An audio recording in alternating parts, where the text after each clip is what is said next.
Gopi Jana Vallabha Girivaradhari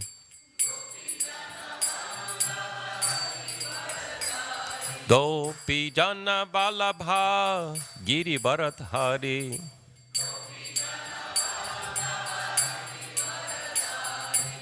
Yashoda Nandana Braja Janaranjana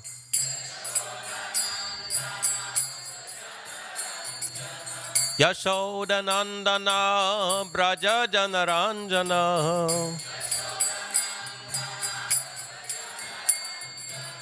Yamuna Tiravana Chahade Yamuna Tira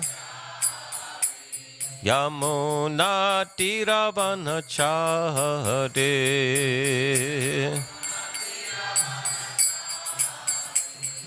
Jai Radha Madhava Kunja Bihari Jai Radha Madhava Kunja Bihari Gopi Jana Vallabha Girivaradhari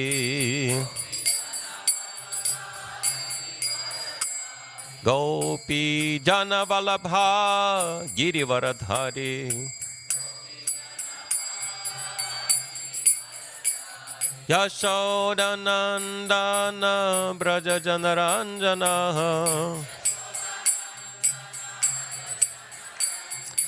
Yashoda Nandana Braja Janaranjana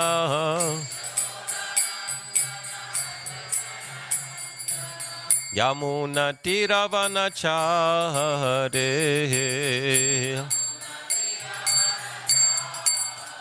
Yamuna Tiravana Chahade Jaya Radha Madhava Radha Madhava Radhe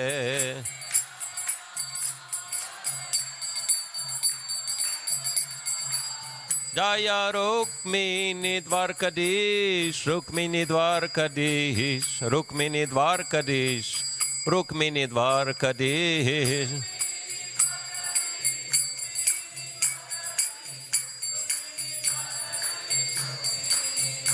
Prabhupada, Prabhupada, Prabhupada, Jaya Prabhupada.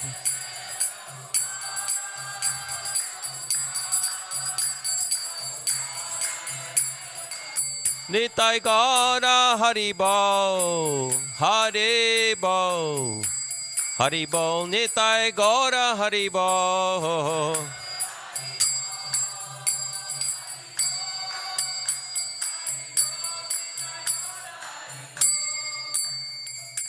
Nitai Gaur Premanande, Shri Harinam Sankirtan Yagya Ki Jai, Divine Grace Bhaktivedanta Swami Srila Prabhupada Ki Jai, Samaveta Bhakta Vrinda Ki Jai, Grantaraj Srimad Bhagavad-gītā Ki Jai. All glories to the assembled devotees, all glories to Shri Guru and Shri Gauranga.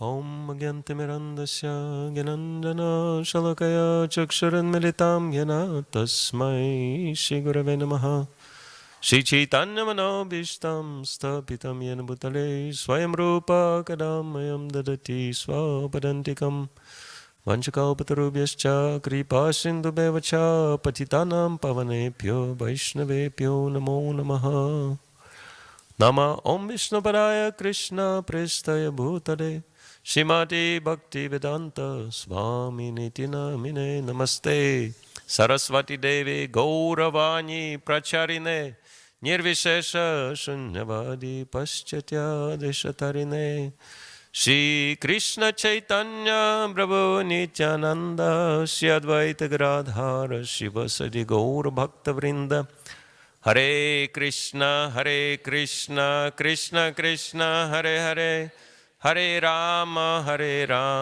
Rama Rama Hare Hare Mutai Mahat Priyama Pura Vibur Nirmaya Kshayati Yadamashu Purusha Vungte Gunan Sudasa Sudasatmaka Lankrishishta Bhagavan Vachamsi Me.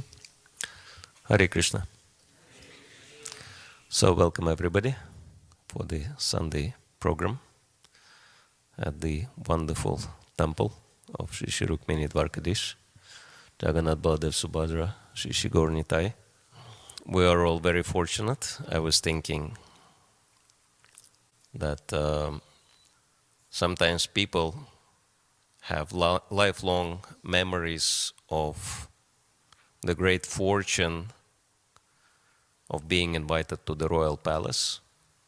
Like, even though I'm from Russia originally, but I spent some time living in United Kingdom, and some people, even some of our members, sometimes are invited to the Buckingham Palace to meet the Queen. And so this is what they remember for life as a great fortune. But actually, here we are, not just in the palace of one queen in one tiny little country somewhere in the ocean, but we are in the palace of the Supreme Lord Himself. And so,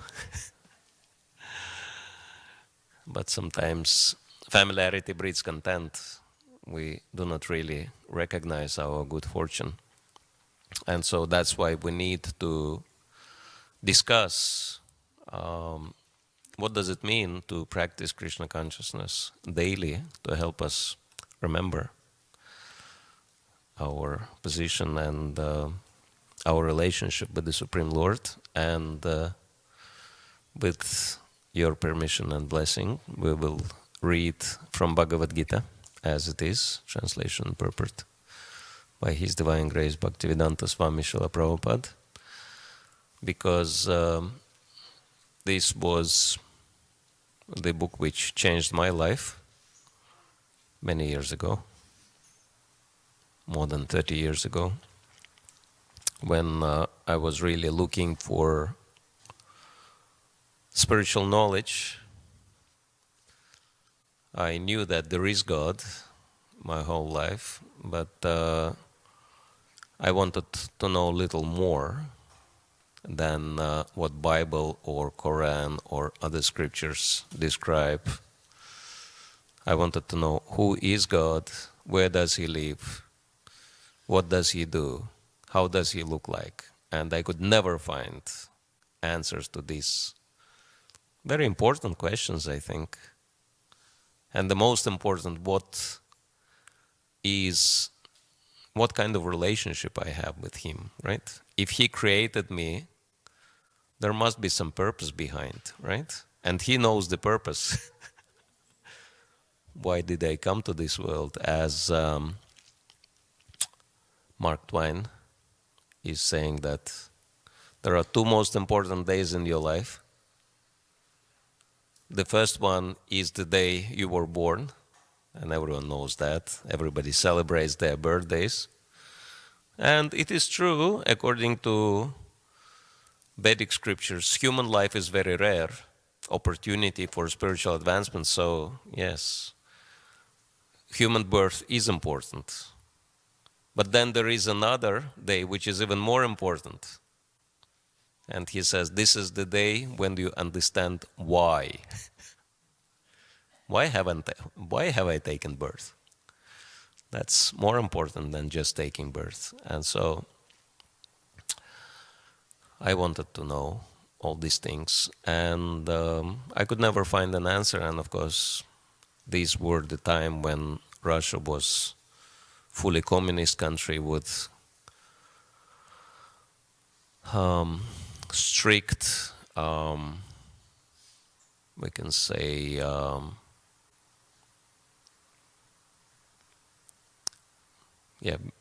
the access to any spiritual knowledge was heavily, heavily restricted. And I could never find an answer to these questions, but somehow I came across Krishna consciousness by good fortune, and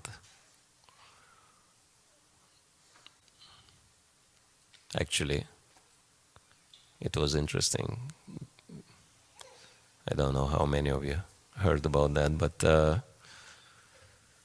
I was looking for some spiritual knowledge, and the only possible source, the only open source, was the official government source, which was very critical and blasphemous to any spiritual groups. And so I found one pamphlet which described different spiritual groups. And I was thinking, okay, at least from there I can gather something. I can get some spiritual knowledge. And I've noticed that one specific group was given the most critical description. The article started with the statement that of all the spiritual groups, these people are completely crazy. There is not even one normal person in there. There is not even one sane person in there. And the proof is that they don't even dress normally. Men are dressed in bed sheets, and ladies are dressed in curtains.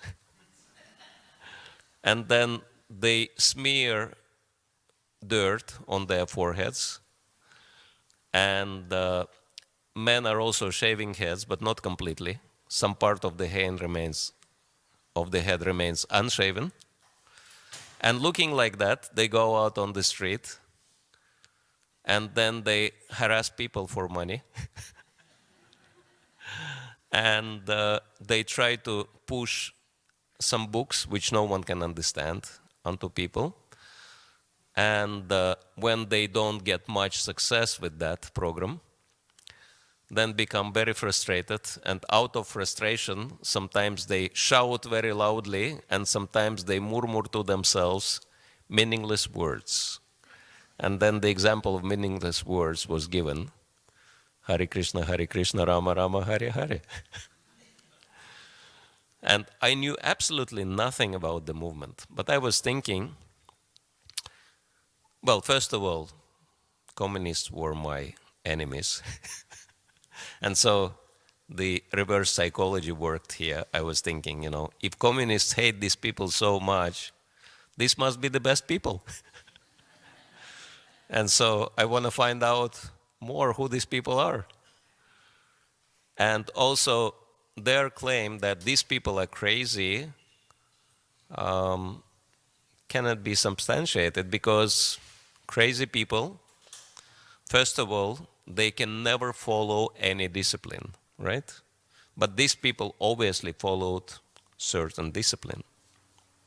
And also, I was thinking that yes, crazy people can say or shout meaningless words, it's there, but why do they shout exactly same words, right? And I thought, this is lie, that these words have no meaning. And I really felt that these particular words, Hare Krishna, have really very deep meaning. And I started inquiring from my friends, asking them, have you ever heard of Hare Krishnas? And one of my friends said, yes. I actually know some. Despite of the claims of the brochure, by the way, that, the article was saying that these horrible cults, they only exist in the, as communist propaganda was telling us, in the rotten Western world. But in our beautiful communist country, they don't exist. I was thinking, no, I have to check it out. And then one of my friends said, yes, we have Hare Krishnas in our city. And I actually know one. And I was very excited. I said, can I get more information on who these people are? And he said, yes, they have books you can read. And so he brought me one small book, and I tried to read it. I couldn't understand very much, but I understood that this book is really important. But then this small book was always referring to the same source, which was Bhagavad-gītā. Bhagavad-gītā says this, Bhagavad-gītā says that, Bhagavad-gītā says this. So I came back to my friend, I said, it seems like the source book is Bhagavad-gītā. can I get this one? And then he, his face became pale. He says, this is really dangerous. Because, just for possessing this book in your home, you can get arrested. And if you show this book to anyone or give this book to anyone, you will certainly go to jail for many years. And this actually was happening. And so he said, I don't want to risk. But I pleaded with him, so he said, all right, just for the sake of our friendship, I'll bring you Bhagavad Gita. I was very excited, so I came, and he said, but don't tell anybody, and don't, make sure that no one sees us. So we met in a secluded place, and very secretly he showed me Bhagavad Gita, and I opened it up. And yes, there it was. Everything I ever wanted to know. Who is God? What is soul? Karma, reincarnation, consciousness. What is this world? What is beyond this world? Everything was there. I was so excited. I said, please, I want to take this book and read it. He said, no way. I told him, I'll pay you anything you want just to have the opportunity to read this book. He said, no, I don't want to risk. I won't give it to you. So no matter how much I begged him, he said, I fulfilled my promise. I showed you the Bhagavad Gita, but I'm not going to give it to you. So he went away. And after that, for maybe 2 or 3 years, I was searching for Bhagavad Gita desperately, asking everyone. And I couldn't get it. But then at some point when I already lost any hope that I will ever find Bhagavad Gita, and I was walking down the street, one young man approached me and he said, I have some spiritual books you might be interested in. And I immediately felt that he has Bhagavad Gita. And so he pulled out Bhagavad Gita. I was so excited, I said, please, I'm so desperate to have this book, I can pay you anything you want. He said, sure. And then he quoted some ridiculously low price. He said, you can just give me that and have Bhagavad Gita. I was thinking, this man is crazy. He is ready to part with such a valuable book for nothing. Anyway, I had no idea that it was book distribution program. And then, I started, this was like the fulfillment of the dream for many years. So you can just imagine that I was just reading Bhagavad Gita and sharing with everybody, all my friends, what I've read, etc. And so this was nearly 30 years ago, and I still read Bhagavad Gita because it's so exciting. It actually has exciting. It has many layers of wisdom in it, and it has much more than meets the eye. And so I have my favorite verses in Bhagavad Gita, and so if you don't mind, we could read one of those verses. Yes, everyone's okay with it? Can I have a copy of Bhagavad Gita? Om Namo Bhagavate Vasudevaya. Om Namo Bhagavate Vasudevaya.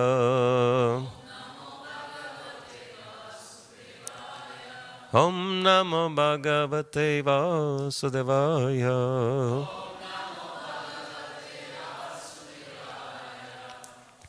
So this is chapter 4, which is entitled Transcendental Knowledge. And one of the verses our founder Acharya Srila Prabhupada quoted quite often is text 11, because this particular text is helping us to understand very important secret in Krishna consciousness, Anyway, we'll read it and then you will know what we're talking about. Yayadhamam prapadyante tamstathaiva bhajamyaham mama vartmanu vartante manushya partha sarvashaham. Translation: as all surrender unto me, I reward them accordingly. Everyone follows my path in all respects, O son of Pritha. And Srila Prabhupada's purport: everyone is searching for Krishna in the different aspects of his manifestations. Krishna, the Supreme Personality of Godhead, is partially realized in his impersonal Brahma-jyoti effulgence, and as the all-pervading supersoul dwelling within everything, including the particles of atoms. But Krishna is fully realized only by his pure devotees. Consequently, Krishna is the object of everyone's realization, and thus anyone and everyone is satisfied according to one's desire to have him. In the transcendental world also, Krishna reciprocates with his pure devotees in the transcendental attitude, just as the devotee wants him. One devotee may want Krishna as Supreme Master, another as his personal friend, another as his son, and still another as his lover. Krishna rewards all the devotees equally according to their different intensities of love for him. In the material world, the same reciprocations of feelings are there, and they are equally exchanged by the Lord with the different types of worshippers. The pure devotees, both here and in the transcendental abode, associate with him in person and are able to render personal service to the Lord and thus derive transcendental bliss in his loving service. As for those who are impersonalists and who want to commit spiritual suicide by annihilating the individual existence of the living entity, Krishna helps also by absorbing them into his effulgence. Such impersonalists do not agree to accept the eternal blissful personality of Godhead. Consequently, they cannot relish the bliss of transcendental personal service to the Lord, having extinguished their individuality. Some of them, who are not firmly situated even in the impersonal existence, return to this material field to exhibit their dormant desires for activities. They are not admitted into the spiritual planets, but they are again given a chance to act on the material planets. For those who are fruitive workers, the Lord awards the desired results of their particular duties, prescribed duties, as the Yageshwar. And those who are yogis seeking mystic powers are awarded such powers. In other words, everyone is dependent for success upon his mercy alone. And all kinds of spiritual processes are but different degrees of success on the same path. Unless, therefore, one comes to the highest perfection of Krishna consciousness, all attempts remain imperfect, as is stated in the Srimad Bhagavatam 2.3.10. Akama sarvakama va moksha kama udarati tivrena bhakti yogina yajeta purusham param. Whether one is without desire, the condition of the devotees, or is desirous of all fruitive results, or is after liberation, one should with all efforts try to worship the Supreme Personality of Godhead for complete perfection, culminating in Krishna consciousness.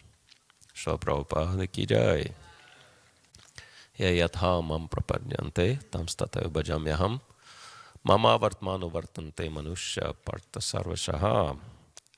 As all surrender unto me, I reward them accordingly. Everyone follows my path in all respects, O son of Pritha. So this is really deep verse, and there is no chance to discuss everything connected to it, but we'll discuss a few points just as a sample.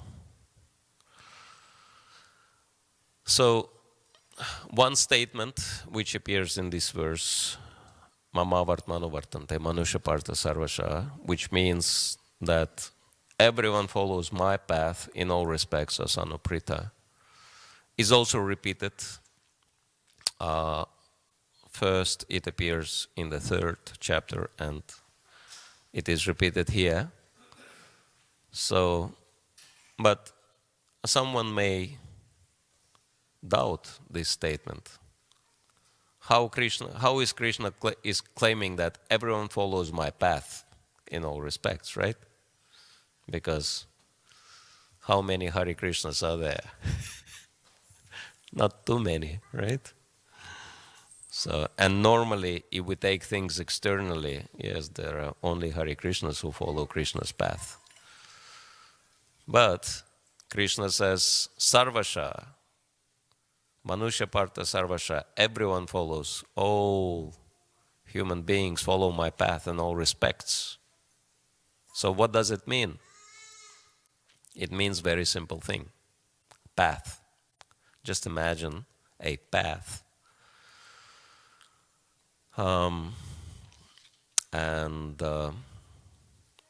There is nothing else but the path. And the path is the set of laws created by the Supreme Lord, right? And so all of us have only 2 choices in life, right? We can either follow the laws and get rewards, or break the laws and get in trouble, right? And so this is what Krishna refers to. There is only one path, and so you can only follow this path. But some people choose to follow this path upwards, and other people choose to follow this path downwards, right? The upward, we are in the middle, like even geographically, you can say, on the universal scale, our planet is situated in the middle of the universe, right? And then there are 14 subdivisions of planetary systems, 7 above, 7 below. And so that's all you have. You can either follow upwards, and so if you follow Krishna's path partially, if you follow what Krishna says, but then you do not go to the ultimate destination, you can improve your position. You can move up. There are heavenly planets at the top, so you can go to heaven. If you follow a little bit more seriously, you become detached from the material world. You can leave this universe and go into impersonal effulgence, Brahmajyoti. But if you are serious, then you go all the way up to the kingdom of God,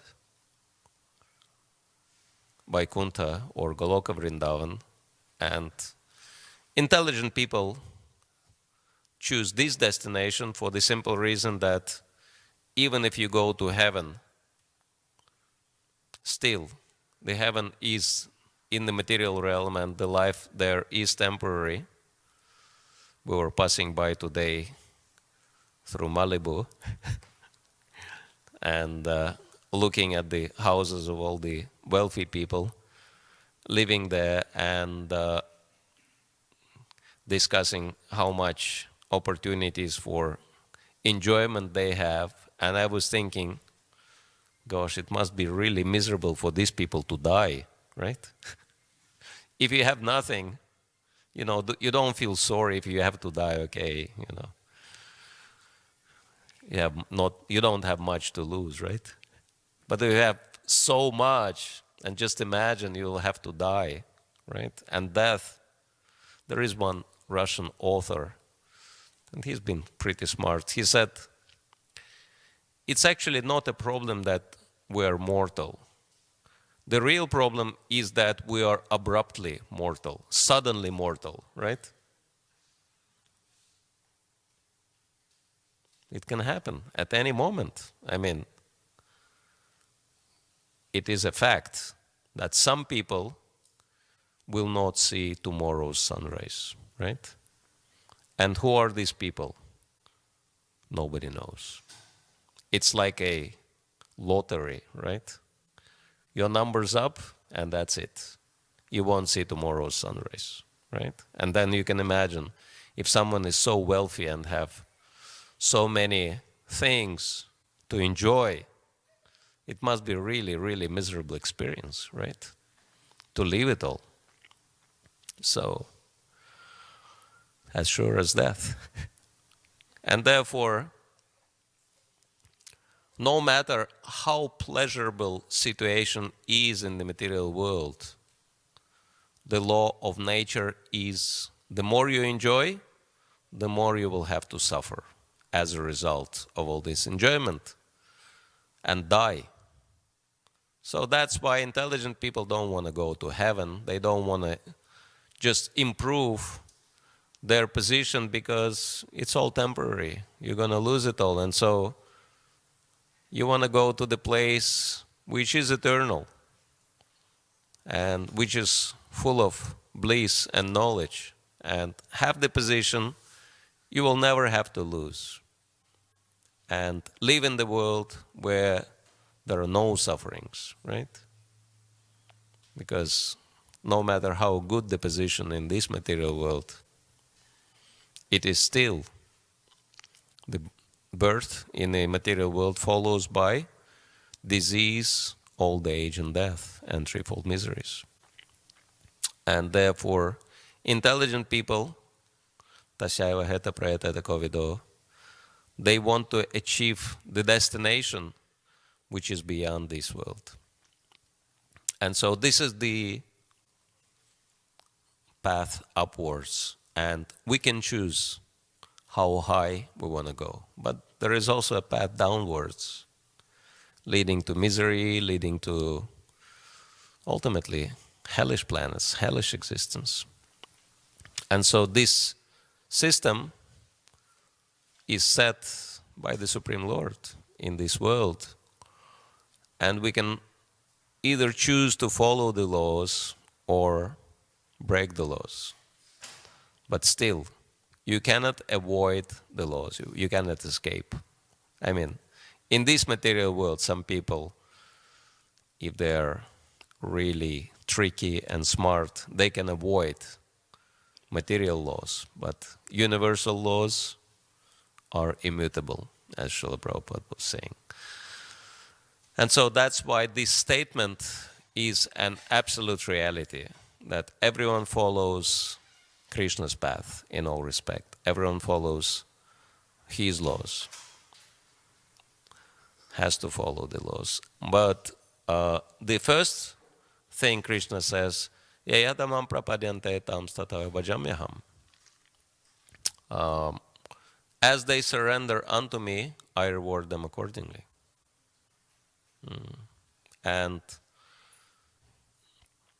Srila Prabhupada starts his purport with very surprising statement. He says, everyone is searching for Krishna in the different aspects of his manifestations. I mean, this statement also might be questioned, right? You stop 100 people in Culver City and just, take a poll and ask them, are you searching for Krishna? And probably most of these people would, not even be able to relate to the question, what are you talking about? I'm searching for something else, not Krishna. So how is that true?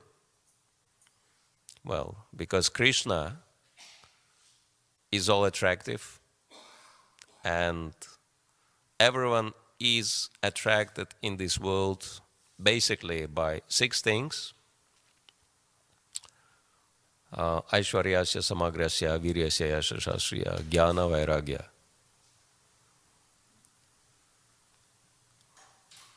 Wealth, right? This is the first and foremost thing people looking for.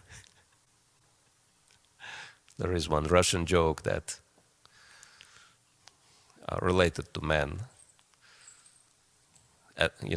Wise advice to any man. If you're looking for a woman, don't waste your time. Look for money. If you will find money, women will find you automatically. Right? So this is the first thing everyone's searching for in this material world. Right? Wealth.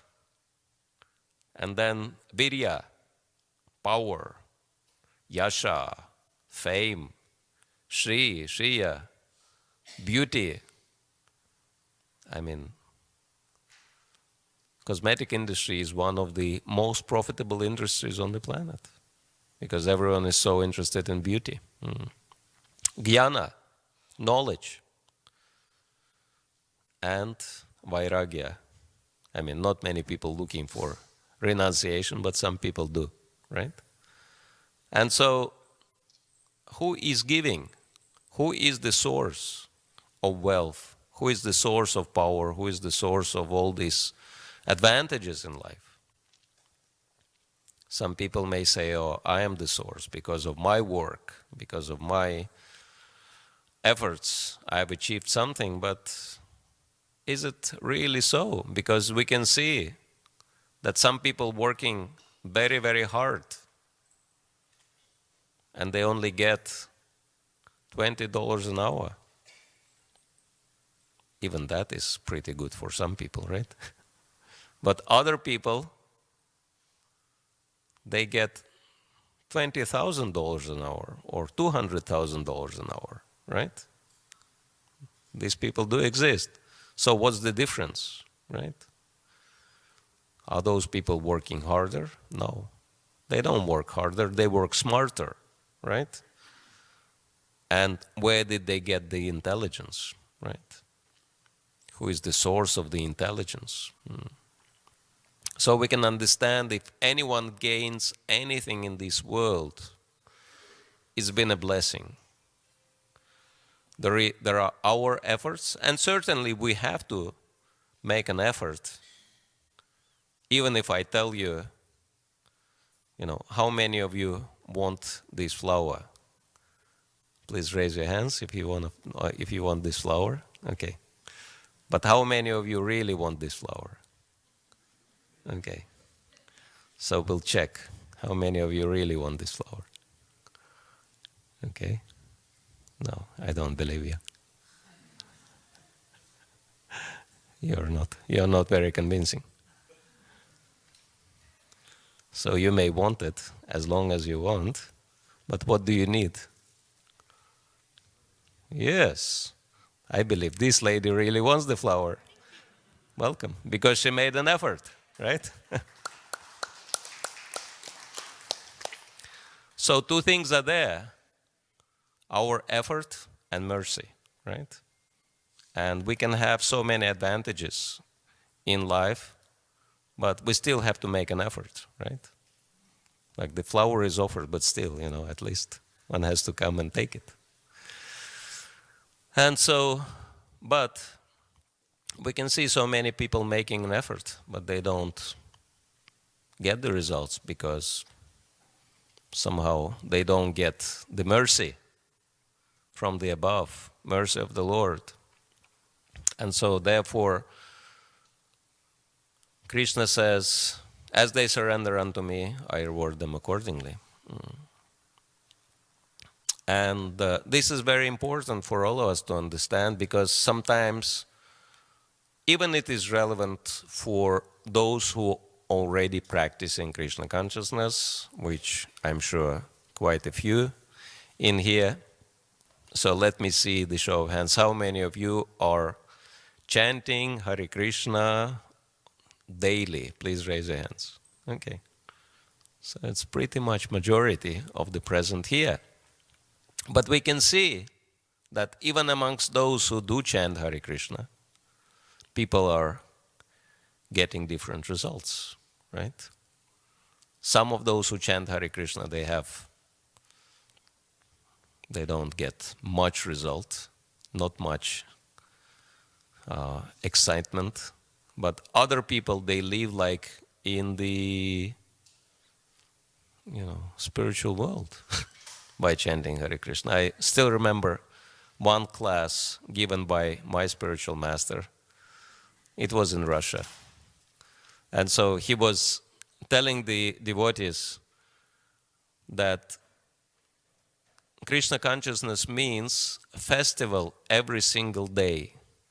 The life in Krishna consciousness is so blissful. It's like a daily festival. And I was interpreting his class, and I saw the expressions on the faces of the devotees. They were like, festival every day, what Maharaj is talking about. And then he said, well, actually,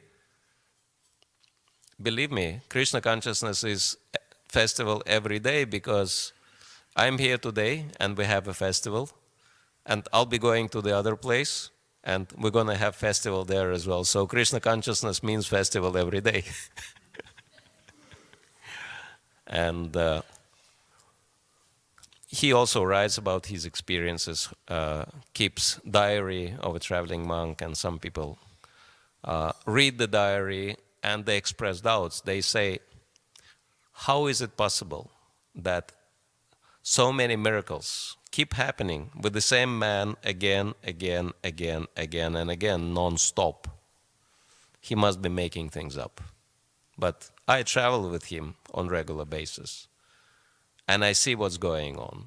And I can tell from, the witness standpoint that many things which do happen with him, he doesn't even describe in his diary, right?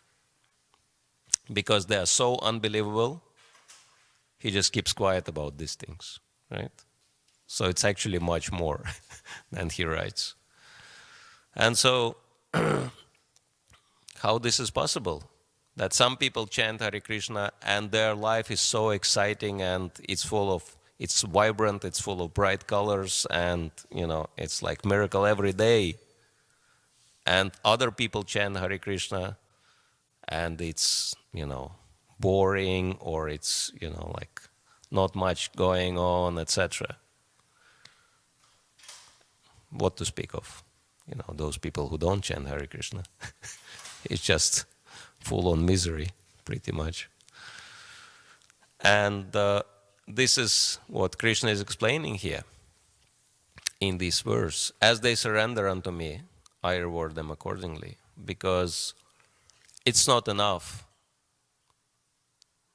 as we have seen in the example. It's not enough to want to become Krishna conscious.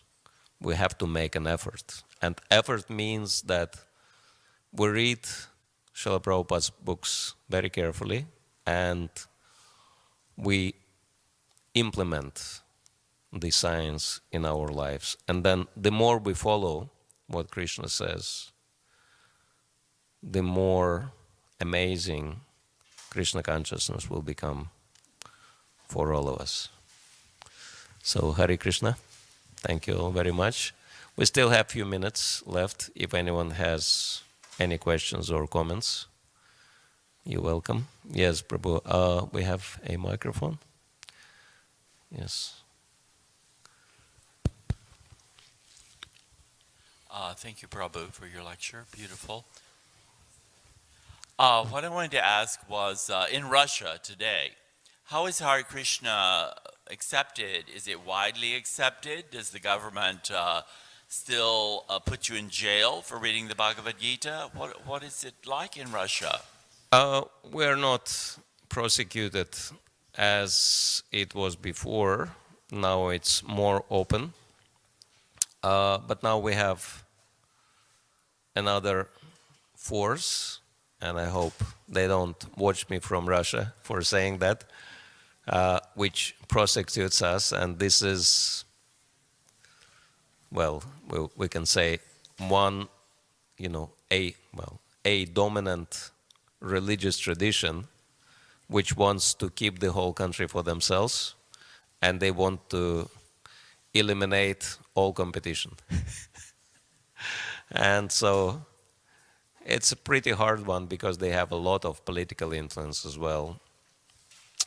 But it's very interesting because there is a good reason why they do so, because the kind of knowledge we offer, they don't have, and the kind of standards we follow, they don't follow, right? And then we become a living, what do you call it? You know, threat, not only threat, but, you know, like by showing better example than them, yeah, we, you know, even without trying, we put them down in, yeah, in, you know, in the face of people. I can give you one example that we were planning for one festival, and we wanted to do it on a large scale for more people, so we hired some facility, but we didn't have enough resources to organize this festival, so we were going around businesses and asking different businessmen for donations to help us. And we went to one man who had a fruit market, and we were asking if he could help us with fruits. And we gave him. We said, you know, we want to have Festival of India for the people and etc. And we gave him some books as a gift, gave him some prasadam. And he said, yes, sure, I can help you. And he was very generous. He gave us a lot of fruits. And then he said, if you ever need any help, you're always welcome. I will always be helping you. And you know why? And he said, you know, those monks, you know, Russian Orthodox monks, they come to me. I never help them, but I will always help you. And we were asking why. And he said, well, these guys, you know, first of all, you know, you are very different from them because, and this man doesn't know anything about our philosophy at all. He said, these guys, they come in to my door, they hardly fit into the doorway because they are so fat, right? And he said, it seems like fat is dripping from the point, you know, from the tips of their fingers. This is one thing. And second one is they're so demanding. They kind of shout and scream and they say, you have to, you know, do what we say, otherwise we'll curse you, you're going to go to hell, etc. And then he said, I have to tell them, you know, you cannot threaten me like that, you know.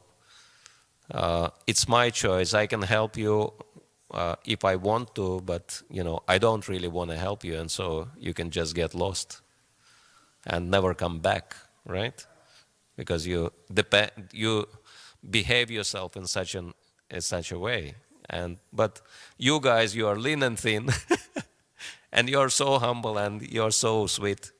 And plus, I see the car you're driving.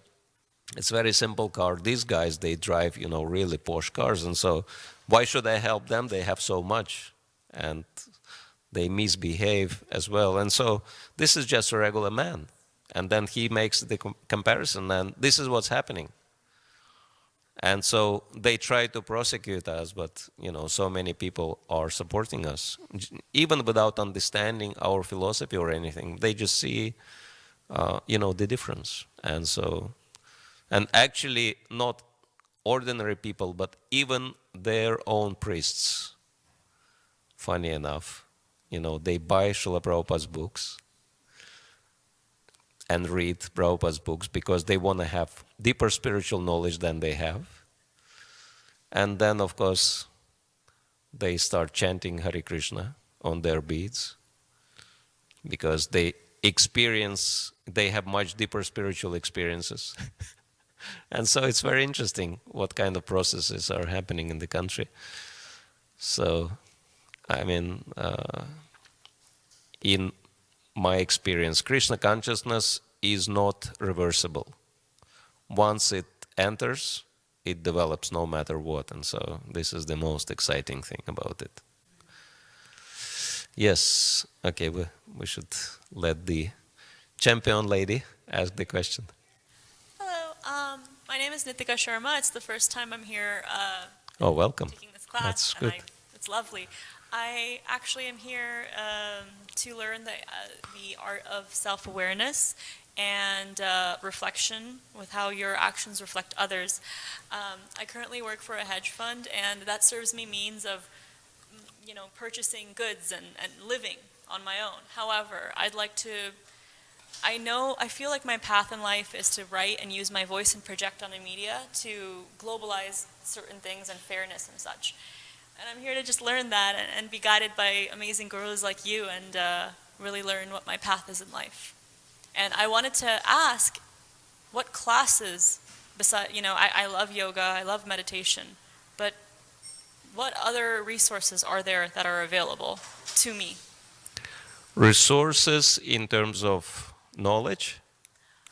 Yes, knowledge, or if not just that, just being more grounded and focused. So Yeah. I can execute even working in business, how to deal with certain people, or just me applying my skill set to reading and writing and producing YouTube videos and such, which I'm working on.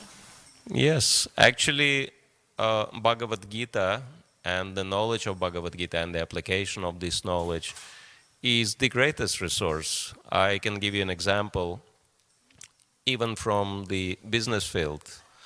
One Christian man who was the CEO of the Singapore Airlines for quite a few years. He made this airline into the global success, and anyone who flies Singapore Airlines know how good they are. And when he was asked, what is the secret behind the success of your airline? He said, this secret is one verse from Bhagavad-gītā. And this is very famous and actually historic verse for us also, and it is Vyavasayatmika buddhir ekeha kurunandana bahushaka kyanantascha buddhaya vyavasayanam, which says that those who are on the path of perfection, of spiritual perfection, of devotional service, they are resolute and their aim is one. And other people who are not following the path of perfection, the path of devotional service, they are irresolute and their intelligence is many-branched. So we need to be focused. And he said, once he read that verse from Bhagavad-gītā, he was thinking, okay, how does our service to God manifest in business? So maybe we can improve our serving, the passengers, the clientele, and so he helped the entire company. Instead of focusing on profits or flying the planes, he said, let's just focus on customer services. Okay, so that's going to be our service to God. And so just by partially implementing one single verse out of 700 verses of Bhagavad-gītā, he achieved global success. Now you can imagine fully implementing all 700 verses of Bhagavad-gītā, what that can give, right? So Bhagavad-gītā is the greatest resource for all of us. Thank you. I in read anything. that. So sorry. Sure. I actually just finished reading the Bhagavad-gītā. My grandfather gave it to me before he passed, so it's in Punjabi and Hindi, but then I translated it into English before I even found out you guys had a English copy here. And I think it was lovely, and I'd like to write about that and other things. So when this is over, I'd like to affiliate with somebody who could actually teach me and I could socialize. Sure, yes, you're always welcome. We have so many very senior practicing members in this particular community. I'm just a visitor here, but we have a lot of people here who have great wisdom, and you can always learn from them. So you're always welcome. All right, I suppose our time is up, right? Okay, so thank you all very much for your kind attention.